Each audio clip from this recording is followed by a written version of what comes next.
Welcome to Sib Spot. Today's featured Reddit stories are from Entitled People. Story 1 today is by Waste of Bison. Airline agent calls Karen's bluff. Important context. The airline in question doesn't assign seats, but they do have a well-defined, orderly boarding process. On the day in question, an ATC outage at one airport borked things nationwide. Chains of delayed flights, including ours, connections messed up. Quite a few of them on our plane alone. The whole 9 yards, and Karen is parked at the desk at our gate. She's clearly already asked and received a manager. She's at the quiet but palpable fury stage. The problem, you see, is that her boarding position is unsatisfactory. She simply must be one of the first people on the plane. No, boarding after the first group isn't acceptable. She demands that they give her a better number. They point out that those spots already belong to other people, and, oddly enough, they refuse to boot another passenger from their rightful boarding position for her convenience. So she pulls out what she thinks is the big guns. Fine, cancel the trip. The whole thing. And they did, without blinking an eye.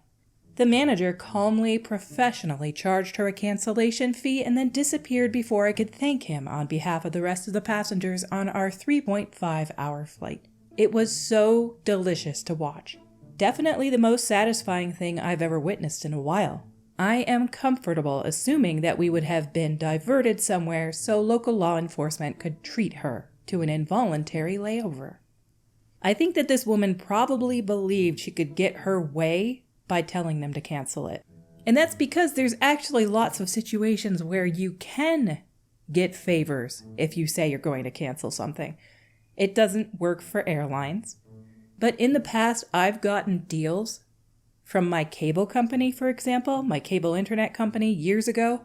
I was told by somebody else, if you call them, complain that the rates are too high, and say that you want to cancel their service, they'll actually put you on the line with somebody else who will then try to sell you the same package at a discount price. They'll give you a discount because it does nothing to them to get a little less money from you. They already charge way too much.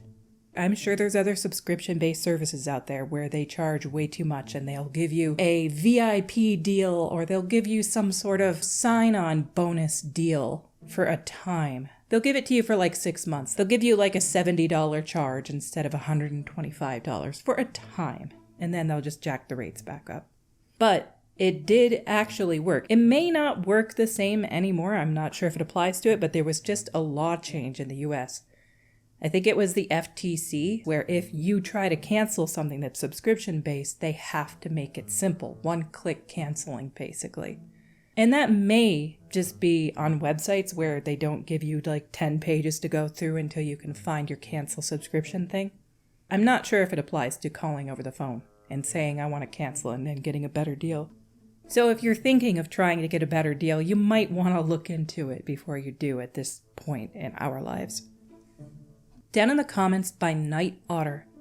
It's most likely the same airline. I'm flying home after working at Comdex in Las Vegas.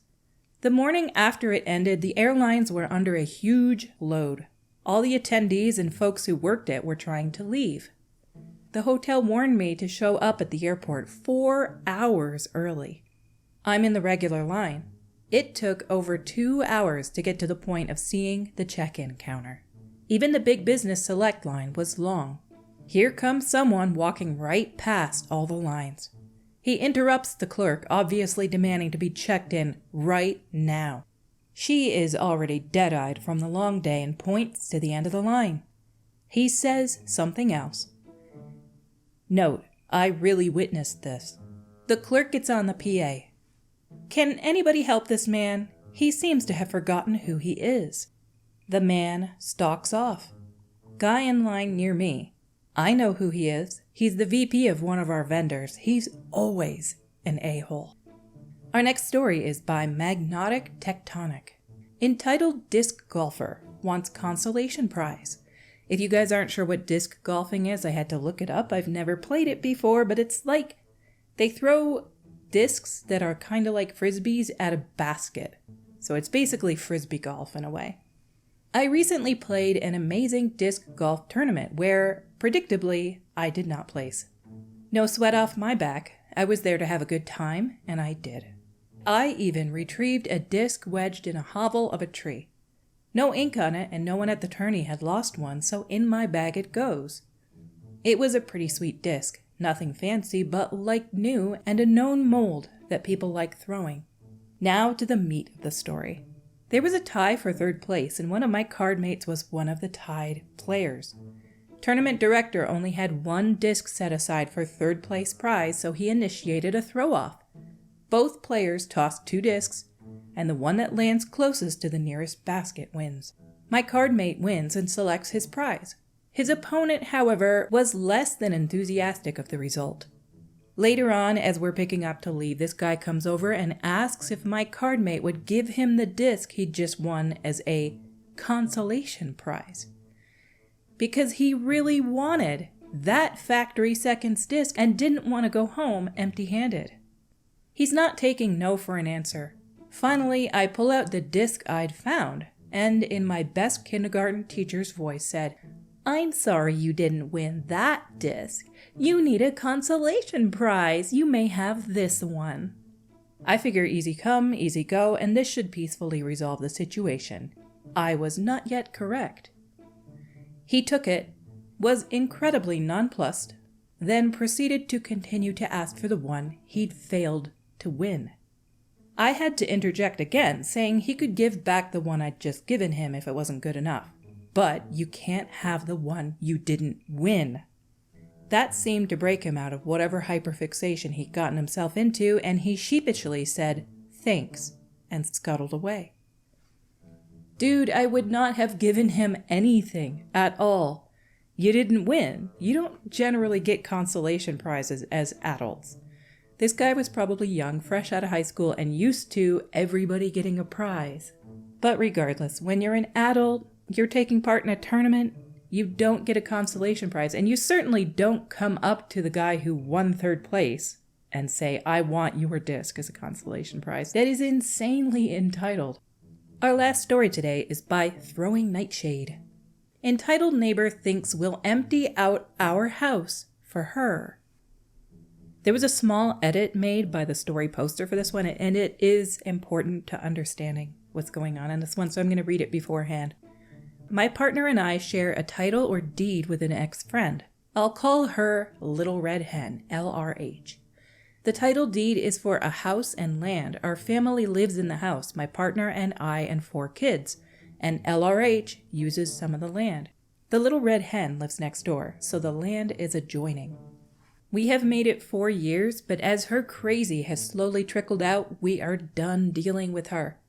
To keep it short, she was infiltrating our family, coming over all the time, calling my husband her bestie and cutting me down with offhanded comments. Weird, single white female stuff. Am I showing my age with that one? Remember that movie? Entitlement without basis, absolute toxic person, textbook narcissist stuff. Do you guys know what movie this person's talking about where they say single white female stuff?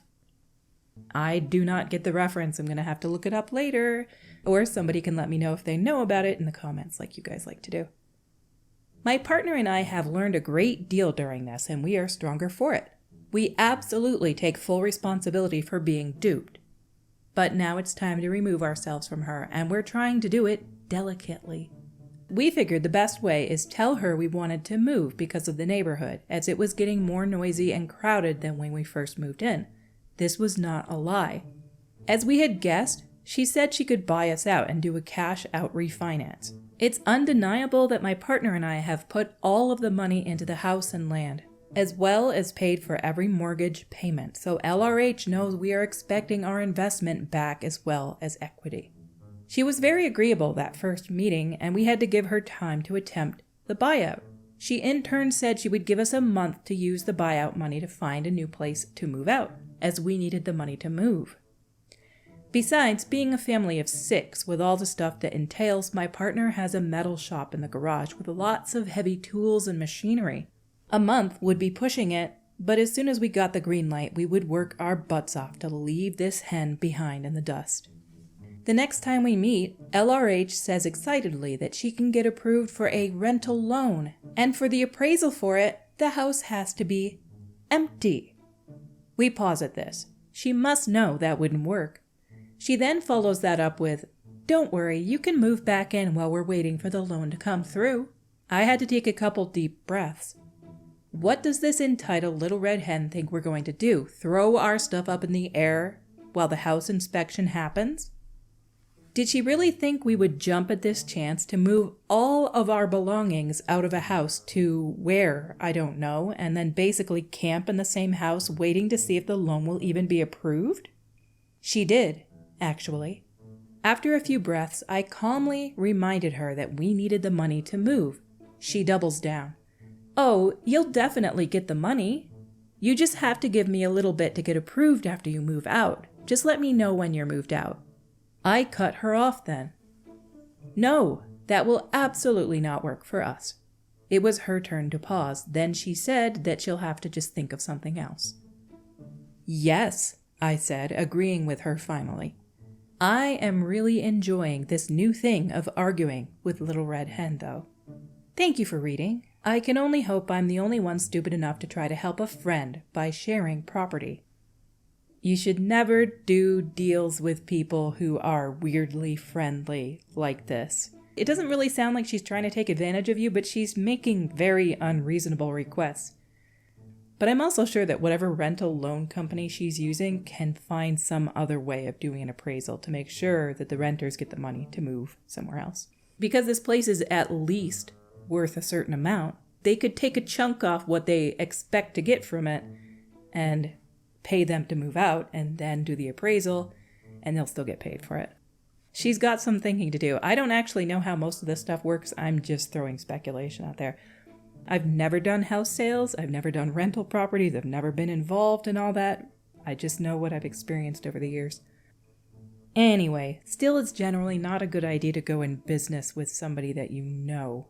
Even though you don't want to go into business with somebody you don't know, it's generally not a good idea to go into business with a friend, because if it goes wrong, you could ruin your friendship, or somebody who's strange. Like calling your husband her bestie?